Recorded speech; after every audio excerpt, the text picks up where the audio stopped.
Hello, my name is Melissa Patterson and I'm here to present the case analysis for Barnes& Nobles. We will be discussing the introduction of the company, the history, company analysis, finances, product positioning, resolution, and conclusion.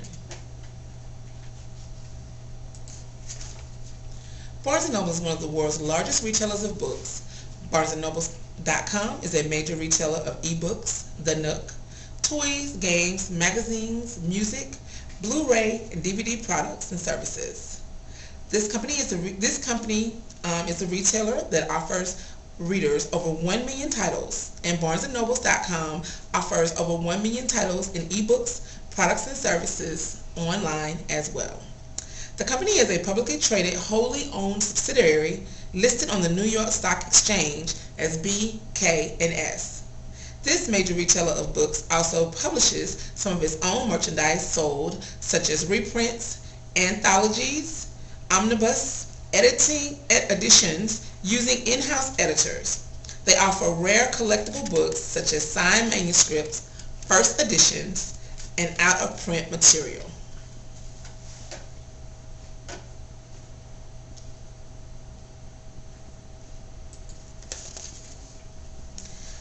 Barnes & Noble originated in New York City in 1886 by Gilbert Noble. He was an employee at Arthur Hines and Company, and after making partner, the store was named Hines and Nobles.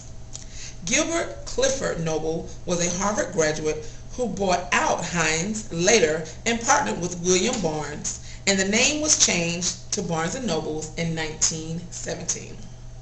Clifford Noble then sold his shares to William Barnes in 1930 and then passed away at the age of 72 in 1936. Leonard Riggio acquired the business for $1.2 million in 1971. He still resides over the company today.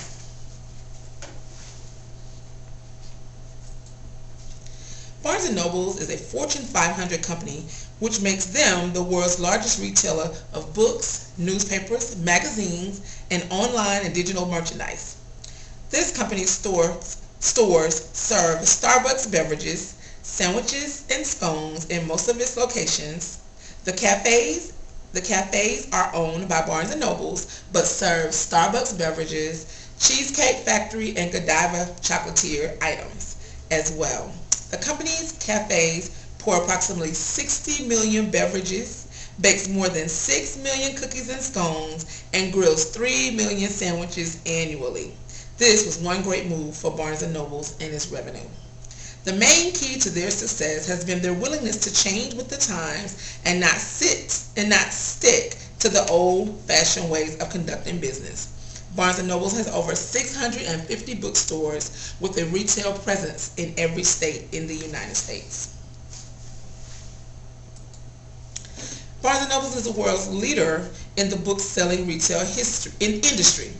However, in viewing the SWOT analysis by Barney, Canessa, Clark, and Coniza, it shows that there is room for improvement. Barnes & Noble offer a luxury bookstore experience.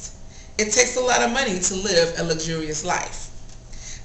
This leads to some of the weaknesses within the company, such as the significant amount of funding it takes to maintain a physical store, which yields lower profit margins. Barnes & Noble has their hands in a lot of different departments and is finding it hard to maintain profits when up against companies like Amazon, eBay, Google, and the iProduct era and e-readers. These companies have deeper pockets and focus on one main industry focus, while Barnes & Noble tries to carry the brick and mortar bookstores. Barnes & Noble's finances. According to Barnes & Noble Incorporated, the stocks and revenue margin are on a decline.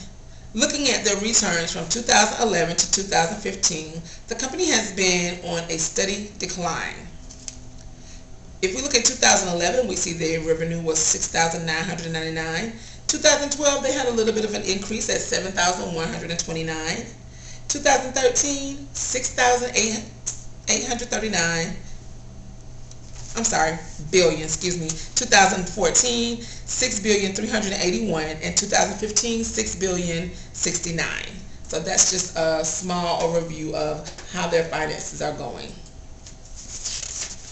In the product positioning map, Barnes & Noble is number one in the retail book industry, with Books A Million at the bottom. Barnes & Noble has approximately 650 stores, while Books A Million has 250, and Borders went bankrupt in 2011.